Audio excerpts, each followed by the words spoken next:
గారిని, SMC chairman గారిని, అలాగే ఇక్కడ ఉన్నటువంటి యూత్ ని, గ్రామస్తులను కూడా నేను రిక్వెస్ట్ చేస్తున్నాను. దయచేసి ఈ పాఠశాలను జాగ్రత్తగా కాపాడుకోవాల్సిన బాధ్యత మా పైన ఉంటుందో అంతకంటే మీ పైన ఉందని నేను ఈ సభాపూర్వకంగా చెప్తున్నాను. పాఠశాల గ్రామం యొక్క సంపద, ఇది సంపద, గ్రామ సంపద. ఇది మన ఇంట్లో ఎట్లా డబ్బు మన ఆస్తి ఒక గ్రామానికి చైర్మన్ చెప్పండి టీచర్ మనం చాలా జాగ్రత్తగా కాపాడుకోవాల్సిన బాధ్యత మన భుజ స్కంధాల పైన ఉంటుంది. ఎందుకంటే నేటి విద్యార్థులే రేపటి పౌరులు. స్కూల్లో అయినా ఇక్కడ మీ పిల్లలు మీ ఇళ్ళ కంటే కూడా పాఠశాల ప్రాంగణంలోనే చాలా ఎక్కువ సమయాన్ని గడుపుతారు. పాఠశాలలో చెప్పే విషయాలైనా, పాఠశాల యొక్క వాతావరణమైనా, ఇక్కడ వాళ్ళు చూసేవి వాళ్ళని చాలా ఇంపాక్ట్ చేస్తాయి, వాళ్ళని చాలా ప్రభావితం చేస్తాయి. ఇక్కడ వాళ్ళు ఏం నేర్చుకుంటారో దాన్ని వాళ్ళు రేపు పొద్దున చూపిస్తారు, వాళ్ళ లైఫ్ లో చూపిస్తారు.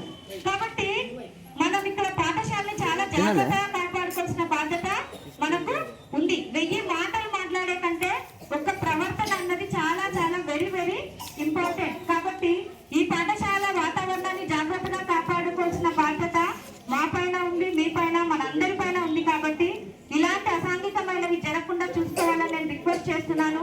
పాఠశాలను పాఠశాలగానే ఉంచాలని నేను కోరుకుంటున్నాను. ఇది అలాంటి ప్రదేశం కాదు, తిని తాగి పడేసేటువంటి ప్రదేశం కాదు, సిగరెట్లు తాగి పడేసే ప్రదేశం కాదు, బీడీ పేకలు కాల్చి పడేసే ప్రదేశం కాదు. ఈ రోజు మీరు చేసే పని చూసిన మీ పిల్లలు రేపొద్దున అదే అలవాట్లు చేసుకుంటారు. 6th, 7th, 8th, 5th ఇలాంటి పిల్లలందరూ కూడా చాలా తొందరగా ప్రభావితం అవుతారు. దేనికైనా సరే చాలా త్వరగా ప్రభావితం అవుతారు. వాళ్ళకు మంచి కంటే కూడా చెడును చాలా త్వరగా స్వీకరించుకుంటారు. ఆ వయసు అలాంటిది. మంచి మాట చాలా లేట్గా పనిచేస్తుంది, చాలా లేట్గా పనిచేస్తుంది. మంచి మాట వినడానికి కూడా చాలా చేదుగా ఉంటుంది వినడానికి. మంచి మాట చెప్తుంటే కూడా, ఎవరన్నా చెప్తుంటే కూడా అబ్బాయి ఎప్పుడు వీళ్ళు చెప్పేది ఇదేలే అనుకుంటారు. అది చాలా చేదుగా ఉంటుంది. కానీ మంచి యొక్క రిజల్ట్ లేట్గా వస్తుంది, కానీ చాలా మంచిగా ఉంటుంది. చెడు యొక్క రిజల్ట్ అప్పటికప్పటికే ఉంటుంది. చెడు పని చేసినప్పుడు అప్పటికే ఆ రిజల్ట్ ఉంటుంది, కానీ లాంగ్ రన్ లో చాలా రోజుల తర్వాత దానికి చాలా చెడు ప్రభావము ఉంటుంది. కాబట్టి ఈ విషయాన్ని మీ అందరి దృష్టికి నేను తీసుకొని వస్తున్నాను. నెక్స్ట్ ఇంకొక విషయం ఏంటంటే హై స్కూల్ గురించి నేను మరొకసారి మీకు రిక్వెస్ట్ చేస్తున్నాను. మనకు హై స్కూల్ వచ్చింది, 1 నుంచి 10 తరగతుల పాఠశాల మనది. కానీ బోధనకు సరిపడ తరగతి గదులు లేవు. ఈ తరగతి గదులు లేనందువల్ల ఐఎఫ్బి ప్యానల్స్ కూడా రాలేదు. అంటే పెద్ద టీవీలు, దానివల్ల డిజిటల్ విద్యా బోధన జరుగుతుంది. సో మనకి క్లాస్ రూమ్స్ సరిగ్గా లేనందువల్ల ఐఎఫ్బి ప్యానల్స్ కూడా సప్లై చేయలేకపోయారు. కాబట్టి మనకు ఖచ్చితంగా ఒక్కొక్క తరగతికి, ఒక్కొక్క క్లాస్ ఒక తరగతి గది ఉండి తీరాల్సిందే. 1 నుంచి 10 తరగతులు. ఇది 7th క్లాస్ మేము ప్రస్తుతం బయట కూర్చోబెట్టుకుంటున్నాం, లేదు. అక్కడ 3rd, 4th క్లబ్ అయిపోయింది, లేదు. 1st, 2nd క్లబ్ అయిపోయింది, క్లాస్ రూమ్స్ లేవు.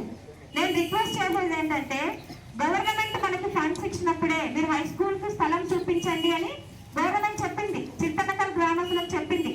కాబట్టి మీ బాధ్యత, స్థలాన్ని మీరు చూపించడం మీ బాధ్యత. అప్పుడు గవర్నమెంట్ ఫండ్స్ రిలీజ్ చేస్తుంది, దానివల్ల మనకు హై స్కూల్ నిర్మాణం జరుగుతుంది. పిల్లలకి ఇక్కడ ప్లే గ్రౌండ్ లేదు, మనకు పీడీ పోస్ట్ అలాట్ అయింది. అంటే మన పాఠశాలకు నేను చెప్పే విషయాలు మీ అందరికి యూత్ పిల్లలకి అర్థమవుతుంది అనుకుంటున్నా. పీడీ ఫిజికల్ డైరెక్టర్ పోస్ట్ మన స్కూల్కి అలాట్ అయింది.